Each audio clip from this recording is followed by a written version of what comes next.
പുനഃപ്രതിഷ്ഠാ ചടങ്ങുകൾ പൂർത്തിയാക്കിയ കൊല്ലം പണ്ടാരത്തുരുത്ത് ശ്രീ മുരുക്കുംപുഴ ദേവീക്ഷേത്രം നാടിന് സമർപ്പിച്ചു.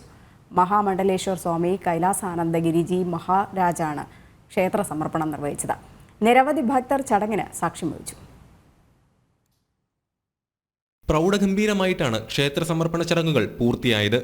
വൈകിട്ടോടെ പണ്ടാരത്തുരുത്തിലെത്തിയ മഹാമണ്ഡലേശ്വർ സ്വാമി കൈലാസാനന്ദഗിരി ജി മഹാരാജിനെ പൂർണ്ണകുംഭം നൽകിയാണ് സ്വീകരിച്ചത്.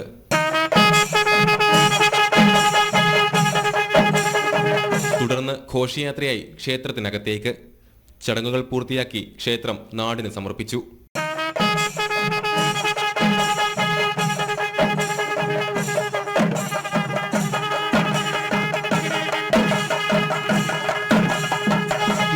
തീയതി പ്രതിഷ്ഠാ ചടങ്ങുകൾ പൂർത്തിയാക്കിയിരുന്നു.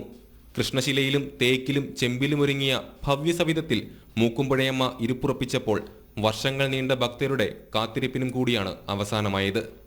ഈ മാസം 15 തുടങ്ങിയ പ്രതിഷ്ഠാകർമ്മ ചടങ്ങുകൾക്ക് 30 തീയതിയോടെ അവസാനമാകും.